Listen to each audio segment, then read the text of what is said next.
Dynamite Download. Dynamite Download, your home for all positive coverage on all elite wrestling. Special event, as you can see, SPD about Cleveland born badass. To see the height and to see the commitment and to see the drive. You will see yours truly without a signature shade. SPD once again. January recruitment month for them. I come along in the Well, you know, actually, I didn't do that. I was thinking Here's the Dynamite. We are here, all three in the flesh. Have to do an interview with those guys. You know why? Because they spread positivity about AEW. Welcome to Dynamite Download.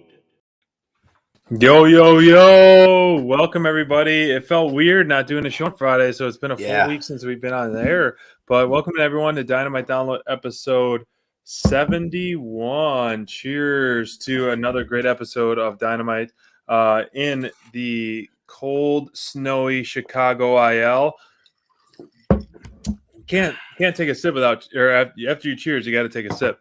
But you know, I'm down here in Dallas, Texas, and we're getting that winter storm warning as well. Looking outside the window right now, it's the trees are freezing over. Not much is going on out there. The trees are freezing. I know. Jeez. I mean, we're getting the ice, which is the number one, our number one enemy. I mean, I can handle the snow, you know, being from the north like you are. Like, that snow is no problem, but the ice, the black ice, that's the shady stuff. And how's it over there driving around in that, Cleveland man. for you, man? Well, we got rain all day today, and it's supposed to start freezing about now, and then we're gonna get snow all day tomorrow. So it's gonna be a great day in Cleveland. You know, it's crazy. We're coming off beach break, which is you know, was in Cleveland too. You know, pretty nuts that they had beach break here. But man, tonight's follow-up to beach break, a little bit of a mixed bag, SPD. Let's talk about it because I'm sure you're dying to get in the show after that main event. But let's talk look about at the tonight. card. I mean, like just the sheer star power on this match card. I was definitely pumped up about it. I know we talked in depth about like how we could book the main event, and you know, CM Punk and MJF should have been the main event as it was the main event tonight. And we saw. I mean, it was a nice, diverse card for this essence. But, like, you know, to kick things off with Jon Moxley, you know, quickly there was a swerve and a rebooking. Jon Moxley was facing Wheeler Yuta. What do you make of that part? Well, the match itself I thought was entertaining. It was, you know, pretty much every Wheeler Yuta match you get some good spots from him. He's a young, up-and-coming talent. And Jon Moxley looked like $1 million coming back into the ring, man. You know, it's unfortunate what happened today with Brian Kendrick. It stinks that that what he said was said and that he couldn't be on the show. We were all looking forward to that match. But you know, I think this was a good substitute. It felt like it was obviously a little rushed. You know, there wasn't any build to this because there was, you know, no build until the last probably half hour before the show started. Sure. You know, we got to see some of Danhausen, which is great. The crowd loved it. Orange Cassidy as well. We got to see some interesting face-offs with Jon Moxley. What do you make of the Danhausen coming out with the best friends? I mean, in OC. I mean, he's their buddy, man. You know, he's got to put curses on the enemies of the best friends. I get it. He cursed Jon Moxley. Very elite, very evil. He's very, very elite, very evil. And is the more he curses people, you know, Adam Cole got the curse last week. It didn't work this week for Moxley, though, because Wheeler Yuta couldn't put him away. So who knows, man? Sometimes Danhausen his curses don't work, but he's the man anyway. It's fine. You know what I loved? You know, anytime Moxley kicks off the show, you know, I expected this to be a much more one-sided match. It wasn't. And it wasn't. And I'm okay with that. You know, I was hoping for just an ass kicking from Mox and just, you know, just completely just tearing through Wheeler Yuta. But at the same time, Wheeler Yuta, you know, he had a lot of offense. You know, he got his comeback in for sure. Yeah, and so you built up someone who can go with Mox, with Yuta, and you still have a win-win with Moxley looking strong at the end of the day.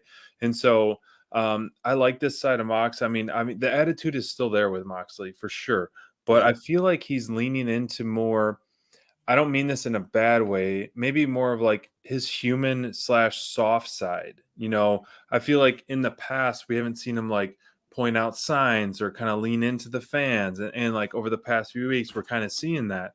And it's not changing the fact that he's like this lone wolf badass guy. But I like seeing that, as the resident baby face, I'm all for the baby faces leaning into their baby face. And so Moxley, especially, like, I mean, did you get that vibe? Did you notice that a little bit as well? I think he's acknowledging, the fact that the fans had his back. Yeah. During his recent, leave from AEW. I think that he kind of, I wouldn't be surprised if he appreciates that. You don't appreciate what you have until it's gone. And when John Moxley was gone, I feel like everybody missed him a lot, and he probably felt that as well. He felt that from the fans. So give it back a little bit, man. I appreciate that. And it made it a little more interesting when after the match, Bryan Danielson came out and he kind of had the crowd teetering on some stuff here, man, because a little bit. Yeah. Excuse me, a lot of it. Because there was a lot of yes chants going on when Danielson was talking, and it was an interesting scenario that he presented to John Moxley, man, where he said, hey, we've got some really good young talent in AEW. Let's get these guys, on our team, and let's build up a faction and take over this company, which we can do. We can have any title we want, Danielson said. And the crowd loved it. And Moxley looked like he was contemplating it, man. This wouldn't be a very babyface thing to do, taking, cherry picking the young guys out of the best groups, and making them your own. But the crowd seemed to be in on it, man. And I won't lie, it's very intriguing. So what are your thoughts on what Danielson presented to Moxley, man? Because it's really interesting and different. It's not what I expected him to say.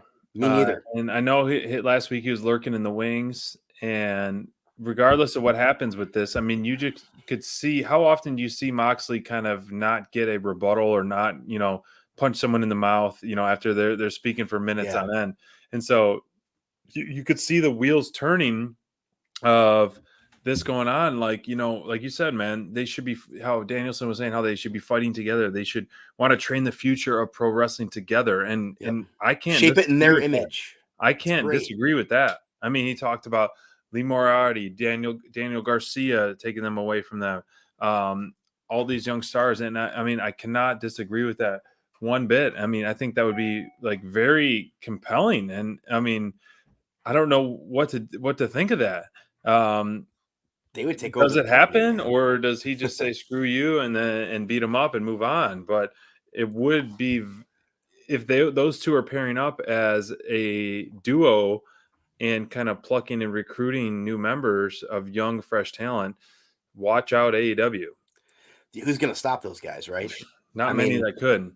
No, I mean, Bryan Danielson has had some long matches since he joined AEW, man. Yeah. And obviously Moxley's a former AEW world champion. So these guys could run the place if they wanted to, right? Especially in a place with the creative freedom of AEW. And so they could really play that into a storyline and make it fascinating stuff, dude. I really am into it. Yeah. Even if it only leads to a match between those two, man, like, I'd love to just see Danielson versus Moxley anyway. So even if all this leads up to is a match between the guys, like, great, cool. Right. I'm down for that too. There's really no lose here, because you're going to either, at worst, you're going to have a one-off match between two of our favorites. And at best, we're going to have them running a stable together. So I'm cool with whatever they're planning here, man. It's going to be fun.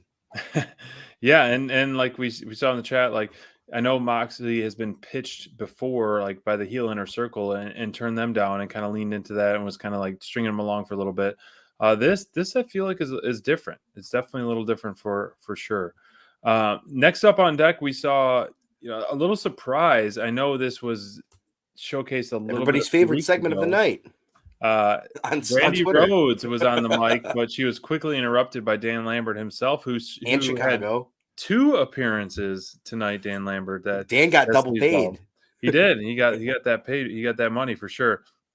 So Brandy Rhodes essentially quickly got cut off, but the star of this segment was Dan Lambert, as he usually is in any segment that he's in AEW. But man, he was just throwing haymakers to Brandy.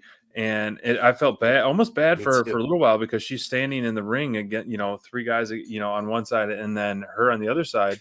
But, Dan Lambert was speaking the truth. It's time for your whole family to go heel, and was taking some pretty bad jabs at that.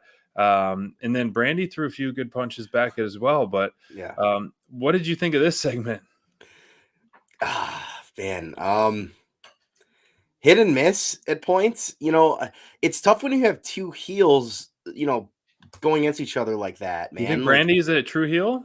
oh, tonight, I mean, she basically ripped Chicago as soon as she You started said her Cleveland. promo. You know what I mean? So yeah, she basically said, "Oh, the Midwest is just the Midwest." She immediately got the crowd to start booing her.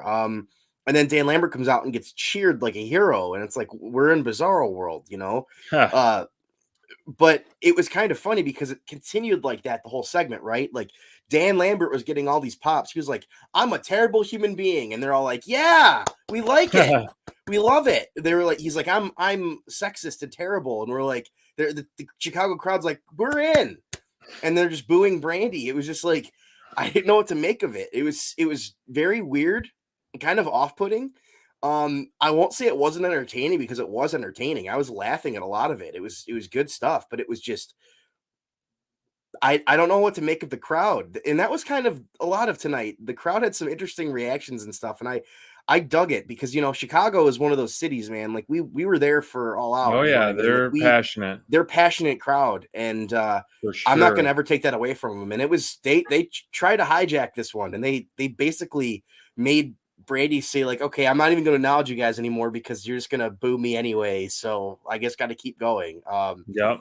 And that was great. The fact that she had to just say whatever, I'm out, and just do her thing.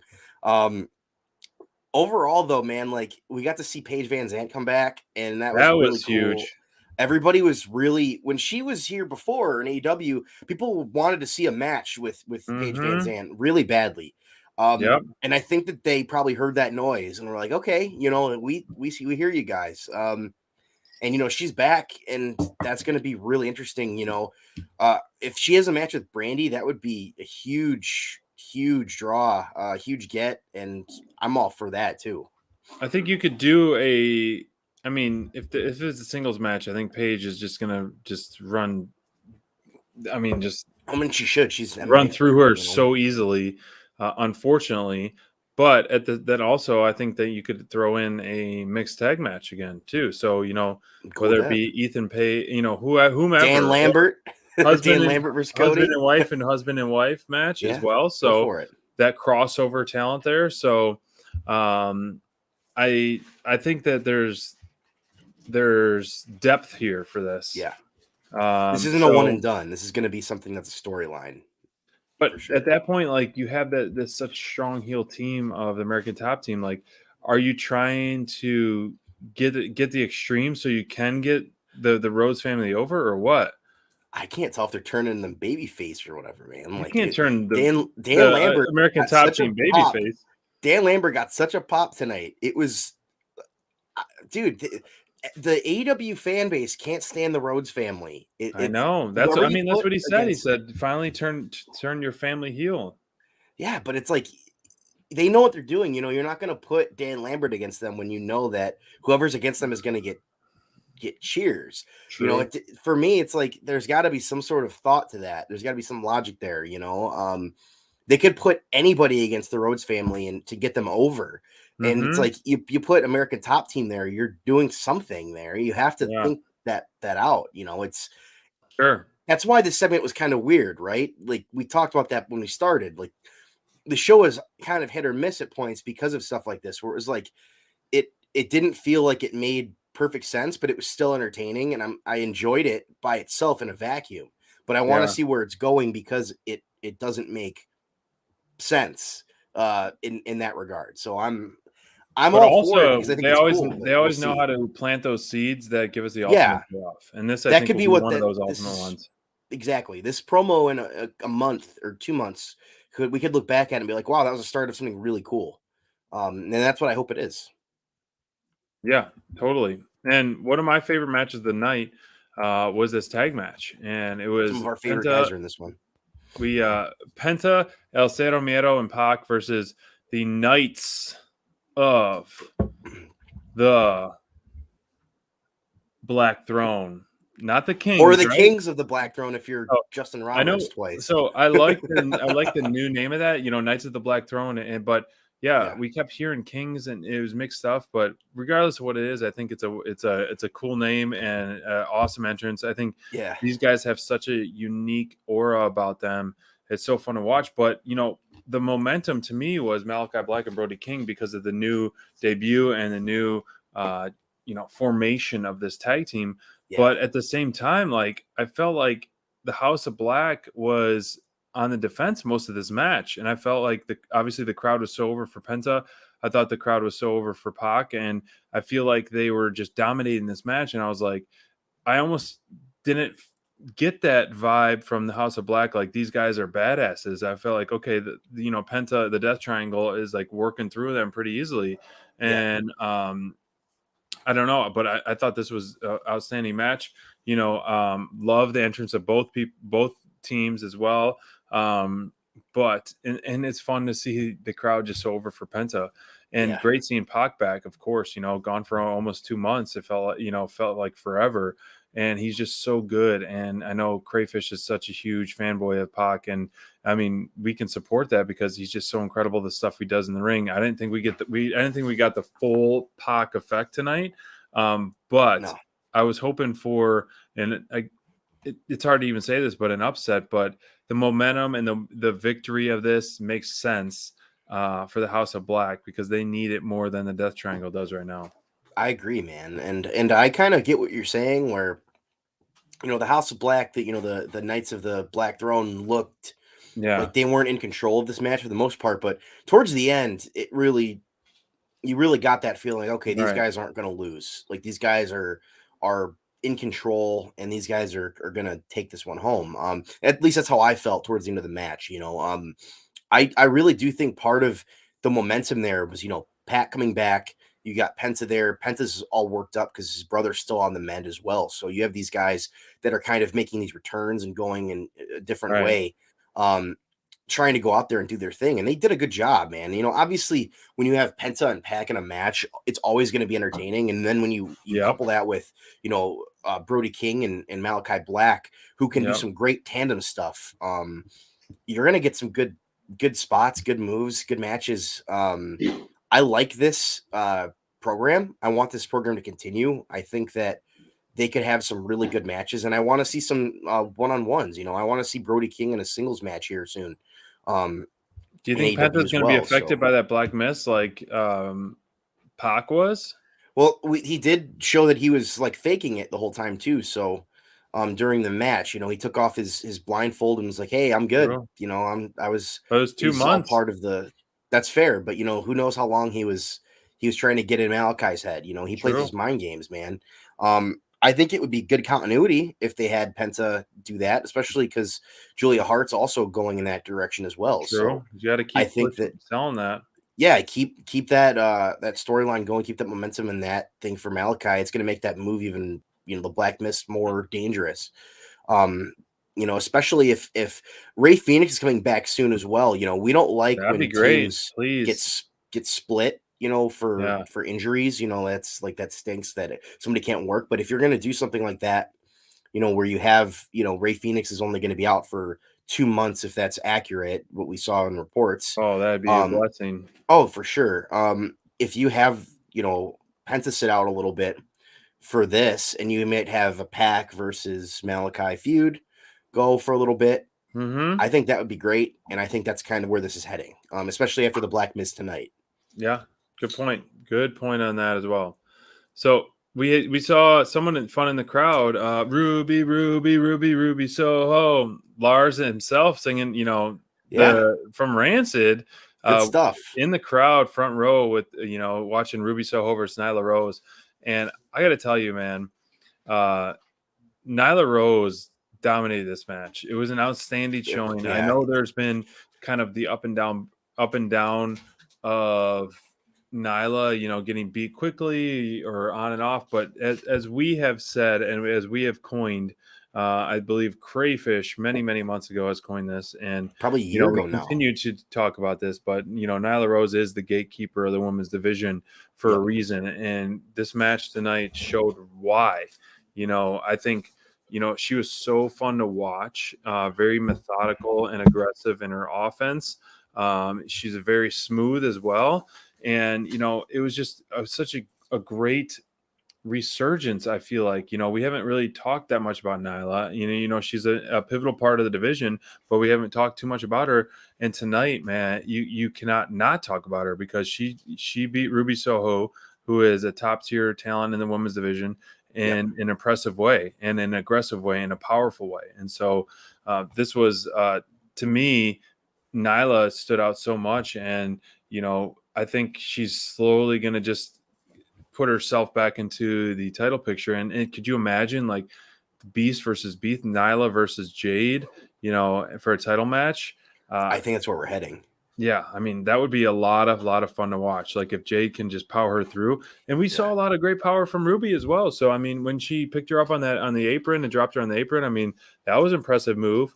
And of course, Vicky Guerrero on the ringside is absolutely money, as Your always. favorite. But I mean, who stood out? Do you agree with me? How do you feel about this match? Yeah, man, this is a showcase for Nyla. I feel like, and you can tell, and we've talked about this before. Nyla has her up and down matches, right? Where sometimes she's on point, and you're like, man, like she's as dominant as anybody in this company. And then there's times where she's not, and I think this is one of those matches where it's like, man, everything went perfect, everything meshed, and it was good. And outside of kind of the clunky ending to the match, I thought this was a real winner. Good stuff. Yeah. Nyla looked great. One of the best matches she's had in a while, I think. As dominant as she's looked in a while. Sure. And I think that we also have to remember that Ruby Soho is, when she came in here, man, like she's been put in high pressure situations, like top situations, like title situations. Whether it's the TBS tournament or match with Britt Baker pretty much immediately. True. There's a lot of stuff that Ruby's kind of had to go through. And this is a big win for Nyla in that regard, where it's like, you're getting a win over somebody who's been pushed pretty hard since she's arrived in AEW. And I think that's a testament to, what they think of Nyla as a specific kind of champ, or not even champion, a specific kind of wrestler who's just big and strong and can do stuff. And I think that Jade is a great opponent, man. That's going to be awesome, because we're going to finally see that power versus power that I don't think anybody else can replicate in the women's division. I just don't see it. So I think that it is definitely tough stuff. too. No, I agree, man. I think this one, last week's women's match with versus Layla and Velvet is what it was, but this one showed what the division can handle and what the division can hold up to. And I'm glad this got a lot of time. I'm glad this didn't get cut too short. And to me, now I'm like, where do both women go? Like, I think after this match, like, you have the rise of Nyla, and then Ruby, which we kind of been talking about a lot, right? Nyla kind of has those, those currents, where sometimes she'll be at a high point, other times she won't be. And I hope this is a high point that's going to stick for a little while, yeah, you're right. We got to let this stick and see where it can go, because I think that the TBS, a long feud for a TBS title would be really interesting with Nyla. I think that's a good idea, especially with Jade as champion. I think that they could have some great matches, and Nyla's experience as well, very experienced. So I think that having her go in there, I know, right? Good stuff. Almost gone. I might need a refill here pretty soon, SPD. But I think they could put on some really good matches. Especially, like last week, we got to acknowledge how awesome Jade looked last week. So, if both of them are riding high on this momentum, I think that we're going to get some good matches. And I think we discussed this last week or the week before, but I feel like Ruby would do so well in a faction, and I talked about Crayfish. I was like, throw in Sky Blue in her faction and one other person. I think you develop to her to lead a faction. I know it's been done before, but it was done right. And I think it can be done right again. And I think you need more of those, AEW has so many great factions. I think if you develop a women's faction, I think it would work very well. But speaking of a faction that works very well, and one that we are huge fans of, is Our the Ass Boys. I mean, the Gun Club right here. One Hey, by they can one. sue us now. You better watch that. They own the I know. trademark. I saw them. They trademarked that. They're going to use that against their fans and in the chants. So the Gun Club once again are getting the numbers game against the current tag team champions, Jurassic Express. We saw them team up on Christian Cage. Now we're seeing them team up on Jungle Boy, and they're not messing with Luchasaurus for some reason. I wonder why. Maybe they're next on it. And like I mentioned before, the image of Billy Gunn and Luchasaurus toe to toe is going to be epic because both guys are humongous and in great shape. But consistently we're getting these short but sweet segments with the Gun Club, trolling with the current tag team champs, and they're absolutely money. They're gold. And what the rise of the Gun Club is so fun to watch. These guys have, limitless potential. They're a lot of fun. They're always captivating on screen, and they're great on social media. And so I think this feud, awesome. this gold level feud, which gold will be online eventually, and the build to this, I really like it, man. I'm all for it, man. And for them to keep, they summoned a camera crew, and they're going to be doing this, and to lean into the stuff that's going on with the fans and the Ass Boys and all that. And it's just some excellent TV and excellent storytelling. Yeah, dude, I feel it. And I enjoy these guys a lot. Much like 2.0, these guys are like good comedy in AEW, man. Good point. AEW does comedy really well. I got wrestling and comedy are hard to mix. It's always hit or miss. And I think that these guys are consistently on. Whether it was during the COVID era where, they had to be in the crowd and hyping everybody up, and they were doing a great job at that, or whether it's them being heels and just being, going all in on that, the new persona. And I think they're knocking it out of the park. The more TV time they get, I think the more comfortable they'll get with it too. I think that having Billy Gunn, kind of leading that faction, a guy who's been around for probably 30 years in the business, it's probably so awesome for Colton and Austin, man. Like having their dad there, like showing them the ropes, kind of getting them in on these things as a big name. Billy Gunn's been around forever. Everybody knows him. So having him there, kind of leading the way while they're kind of learning in the background, because, something we learned about them when we were in, Chicago is that they haven't been in the business very long. They both went to school in college. And so they kind of are new in wrestling. Obviously I'm sure they've been around it their whole lives because of their dad, but these guys are kind of learning on the go. And I think that they've absolutely done a great job knocking it out of the park and showing like, hey, we might be inexperienced, but we can do this, and we're good, and we're funny and entertaining, and we can get the crowd to really hate us because they're doing a great job at that, man. Throwing Jungle Boy into the snow and having him, yell at that was just amazing tonight. It was funny and great. And the reason why we picked this segment out was because we thought this was one of the funnier ones or better ones of the night, when there was a lot of, smaller segments you could have picked. We're like, man, like this one stuck out. Like these guys are good. Definitely. I mean, obviously you have the Inner Circle segment, you have the Adam Cole segment, but I think this one is one of our, as one we're watching grow so much. And I think it's a lot of fun to watch it develop with the Gun Club as well. Another segment that I absolutely loved, two of my favorite wrestlers in AEW currently, Hangman Adam Page and Lance Archer, the Murdoch Monster. This one, I'm really, really pumped for this match next week, man. I cannot wait for this Texas death match between this. And, I wish this was like, let's say 5 months later, because I would be all in. I'm like, give Lance the belt. Yeah. If this being so early in Hangman's run, it's predictable booking, but how many times does Lance Archer lose and then come out still looking strong? And so that's the silver lining on that. And so, but like, maybe they let him. Maybe he wins. I wish it was his time. I wish it was his time for that. We saw Maybe Lambert it is his talk. time. What? Maybe it is his time. I mean, he's only had the title for 81 days, and then now next week will be 88 days, and so that would be the shortest title run. Man, whew. That's heat though, man, for Lance. If Lance is going full in heel, having him beat Hangman this quick into his reign, oh man, that would be huge. And it would be a shocker. True. And it would be well earned for Lance. You know, Lance has been everywhere. He's been wrestling for so long, and we're huge Lance Archer fans here. Letting him be that top guy and having him in these moments, because he's been in these moments, man. Like, how often is he gonna have to go into a match, you know, against somebody like even John Moxley? He had that match with John Moxley, right? And you know, when is it gonna be his turn? You know, like, I have these opportunities, and maybe this is the opportunity where he gets it and wins and runs with it. And that would be fantastic, man. And like, obviously we don't want Hangman to lose the belt. We were so excited about him winning it, but you know, sometimes you see an opportunity where it's like, okay, you know, Lance is right at that point where it's like, it's sink or swim, dude.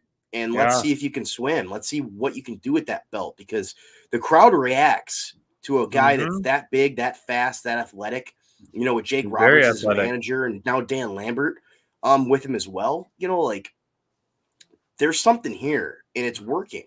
I think it's working based on like the crowd reactions, dude. You're seeing, like, especially during the promo segment before Lance even came out, you know, Dan Lambert and Jake were ripping into Hangman again. And then Archer gets on the mic, so all three. Yeah, they're all just going in on him, and they're treating him like he's not living up to who he pretends to be or is. You know, he's not Hangman Page's cowboy. He's just some millennial guy who's using it as a gimmick, and they're treating it like that. And that's really fascinating and interesting. And it works based on the stuff that we've seen from Dan Lambert. And it's working based on what Lance is probably frustrated with, man. Like, I'm right at the top of the mountain and I just gotta cross over the peak. And I'm just waiting to hit that peak. And man, I'm really excited for next week's match, dude. I don't know about you. I'm sure you are as well. I mean, you're a Lance guy. So, but it's one of those things where it's like, dude, we could be seeing an upset here. And I don't want to call it an upset because we know Lance is an absolute machine, but I would be all for it, man. I think it'd be a really cool swerve for everybody. It would be a huge swerve as well, but I mean, the longest build that we've seen in a while with Hangman winning the belt.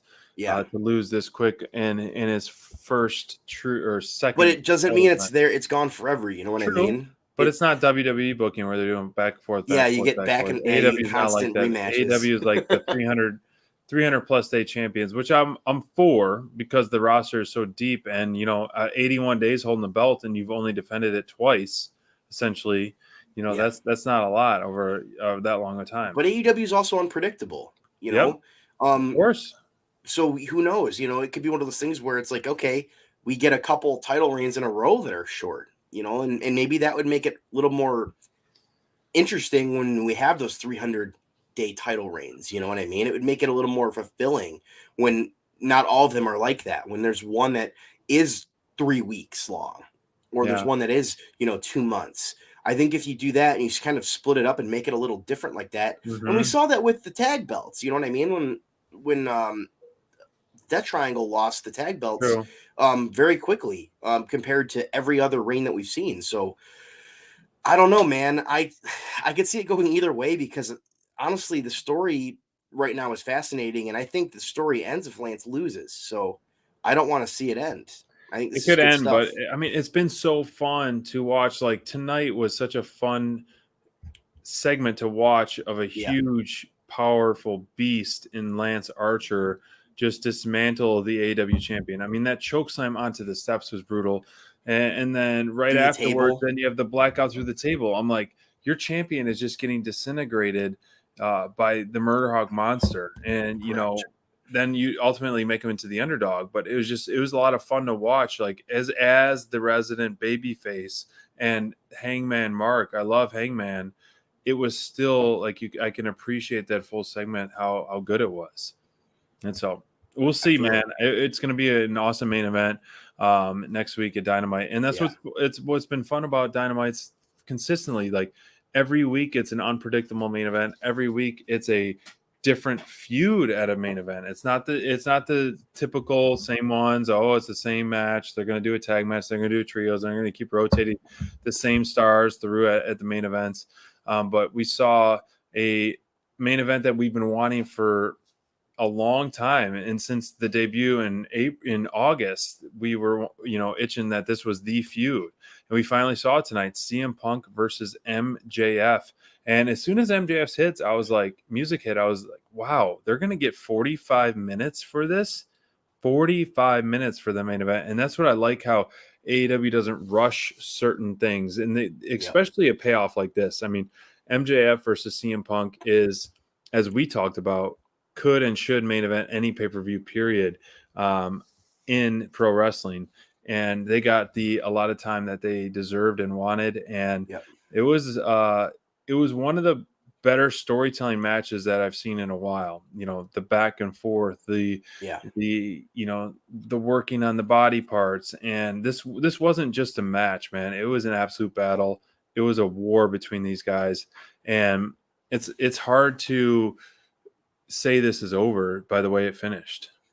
It's not over. There's no way it's over. And if you didn't see the finish, Wardlow, we were kind of Wardlow comes out, man, and we didn't know what to expect. We didn't know if Wardlow was gonna, kind of wash his hands of MJF or not, and he didn't. He stuck with his guy, and it was pretty surprising. You could tell he kind of felt very surprising. Felt bad about it, man. But overall, dude, what can you say about these two, man? Like I tweeted out during the show, MJF is so underappreciated in the ring, in ring stuff. He's as good as anybody there is, and he's so thoughtful in his ring psychology. You're right. And he gets just talked about as this promo guy, right? And his promos are the best, but he's just as good in the ring, and he's just as talented in that aspect of being a professional wrestler. And when you have him go against somebody like CM Punk, who is one of the best, there has ever been on this planet in this industry, you get to have just magic like we saw tonight. This was constant, like back and forth, like they sold Punk's knee and his arm, and MJF was just, hurting his back at points, and like, oh man, it was so good. And then the end, when Wardlow comes out and he throws the ring to MJF basically and ends the match. I mean, we were like predicting bittersweet because we thought Wardlow was going to turn. Yeah, and now it's, to me, other than this match being a fantastic match, and like I said, the storytelling was incredible. I think there were so many different elements of this, like so unique. Like we saw early in the match where the MJF beat CM Punk by choking him out, but then the ref called him out on cheating, restarted the match, and then beat him again at the end of the match by cheating again. So he was 2-0 against Punk. That's true. If you 2-0 against Punk, but both were cheating matches. So you're going to have a no DQ kind of match as well. That way, but looking at all that match aside, which was so many great high spots, the stamina of both guys, and the storytelling. A couple of my favorite parts of the match that though early on was that rope teeter slapping where like MJF kept slinging back and he was punching him. Like that was so funny. And then you could see CM Punk cracking up. Like I haven't seen that before, and it was so funny. He would come up, punch him, and they would like teeter totter back and forth. Part of me wonders if that was planned or it was just like it turned out like that, and they're like, "All right, let's roll with this. This is funny." I don't know. CM Punk looked like he was laughing at that. So either way, it was great. I thought it was a lot of great, man. What'd you think about Kip Sabian being involved all night? I noticed that. Like when CM Punk almost went over the barricade, Kip was right there, front row, just watching. And then MJF was like hanging over the barricade, and Kip's just like, I know. Right. Gimmick where he's got the cardboard box over his head, and so all in all, I mean, we were predicting like a possible Wardlow coming out at trying to help MJF, and then MJF, slapping Wardlow or Wardlow not helping him. But we saw it totally different. We saw Wardlow help MJF, go face to face with CM Punk, and so helping out his client, MJF. But now that push and that Wardlow crowd pop, like now I feel like we're taking a small step back, but like what happens from there? What do you think? Well, we've talked about this a couple times, man, where sometimes it feels like AEW is so close to pulling the trigger on something, and then Yeah. they don't, and then you're like, okay, like why not?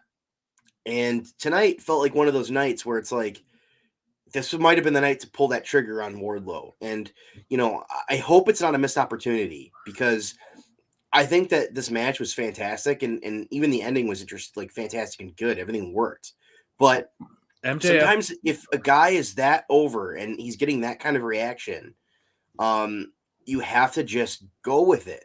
And it's like, man, like how much else? Like, how is it going to feel any better than it already feels, right? Like we had all these squash matches. We've had him have that 2-on-1 squash in Cleveland, his hometown in front of his home crowd. It feels like it's already at that point where it needs to kind of be pushed over the edge, and it's like teetering right there, but then it kind of fell back a little bit, and you're like, okay, like why? Maybe it's being saved for pay-per-view for the rematch of this, but for me, it's like you can save it only for so long, if you keep doing this or you keep teasing it, eventually people are going to be like, all right, like I'm over it, and I'm not. I think it's great storytelling, and I think it's going to be long term and good. And ultimately, it's going to make us appreciate Wardlow's turn even more. But I do think that there's something to be said about not being too conservative with some of this stuff. Sometimes you have to just go all in, and Sure. I think that Wardlow's that kind of talent where you go all in on him and you just kind of see where it goes. And ultimately, like I could be completely wrong, and he could turn next week, and everything's fine. But I've seen enough to where I want to see that turn happen. And I'm convinced after tonight that it's going to be at when's Revolution? It's got to be coming up March March? 4th or Yeah. the first weekend of March. So I'm convinced it's going to happen at Revolution now because So a month away. they're going to March probably have a 5th. rematch. Punk and MJF are probably going to have a rematch at Revolution. Like you said, no DQ, and That'd be that's great. probably when Wardlow's going to turn. Because Yeah. no DQ, he can do whatever he wants. Yeah, and I think then I guess you can lean into like MJF wanting the ring, wanting the chairman, wanting all this, and then Wardlow, stop grabbing the chair last second or something along the lines. And earlier in the pay-per-view, Wardlow wins the face of Revolution or something along the lines. Yeah, something like that. The ultimate payoff. But I mean, MJF just beat CM Punk in Chicago. That alone, I mean, they're giving him that notch, All in, that accolade for MJF. And how long is it going to be till he wins the belt, the title? I don't know, man. Gotta be He coming. needs some gold for sure. He's deserving it, but he's so good on it. That's the thing. Like the belt can make the champion, or the champion can make the belt, and I don't even think MJF needs either to make himself so relevant and so top tier. He's not a mid guy. He is a top tier guy. But the fact that, like, yes, we want Wardlow to turn. We want him to turn ASAP. We want him to turn weeks ago. But the time wasn't right. The fact that MJF beat CM Punk in Chicago, that is the story. That is the headline. That should be across everything. Do you think that MJF's going to play on the fact that Wardlow didn't beat CM Punk, even though he basically did beat CM Punk? Oh, I'm sure it'll come into play eventually. Yeah, because that would be interesting if he starts like kind of trolling him a little bit, like, "Hey, man, look at I don't need to pay you any money. I can do it myself." Yeah, like no, I think you're right. I think it could definitely happen. that'd be cool stuff, man. But overall, dude, like this match was just top notch, and I think that we're kind of at that point where it's like, how can you not say MJF was the performer of the night, right? You're right, and I have to give as the resident babyface, I have to give credit where Just credit kills is you. due. How can you not give the top performer of the night to someone who beats CM Punk, the best in the world, undefeated in AEW, in his hometown? Regardless if you cheat, it's just about being smarter. And so, MJF is our top performer of the night. Congratulations to him. As much as we hate to say it, he beat CM Punk. He's got a win over CM Punk, his childhood hero. And it was besides the ending, it was a great match overall. Yeah. Yeah. It was, and the ending wasn't bad at all. I think the ending was interesting. I just was a little confused, but especially after the last couple of weeks. But I think overall, man, like these guys are leagues ahead of some of the other stuff we saw tonight. Like this felt like a pay-per-view match. And a lot of times we talk about like the main event of Dynamite feeling like a big match and stuff. Right. But this one felt like the headliner to a pay-per-view. As it should be. And it was treated like that. It was a special moment, and I don't it felt think like they the would have whole got show 45 kind of was minutes on a leading up to it. pay-per-view. Pardon? What was that? I don't think they would have got 45 minutes on a pay-per-view. Probably honestly. not. And that's why I love that, Tony just says, "Hey man, like we'll give Danielson and Hangman an hour." You know what I mean? Like that's cool. We'll give it to them again if they want it. And then we'll give it to them again, and they'll go past TV time. There's no TV time remaining. You know what I mean? I'm waiting for them to do it. They've said that time and time again. We're going to stay with this match as long as possible. I know it's going to cost money, but I think that would be cool to experiment with that. Like, give us a match that goes 5 minutes over, 10 minutes over, where we're just like on the edge of our seat. Like, I think that would have been the perfect timing for the Hangman Adam Page match. One of those where it's just like they're just battling out for so long. I remember when Raw used to go 5 minutes past every single week. Yeah, like 5 or 7 minutes. Yeah, every week. It's like, TNT kind of knows where the ratings are, man. It's always number one, or number two every week on Wednesday. Like, who cares if the Big Bang Theory can't start on time? You know what I mean? It's fine. Or the Road to the Top or whatever plays after the show. I don't watch anything. We do the show afterwards. I don't watch TNT after. I'm sorry. That's true. But what else is on Fast after that? The Big Show is on. The Paul White Show. That's true. But all right. Well, that being said, man, Rampage coming up this Friday. 4 matches again. We're starting to get that 4-match trend. Which of the 4 matches are you most excited for? Run down that card for me, bud. So we got Ricky Starks versus Jay Lethal.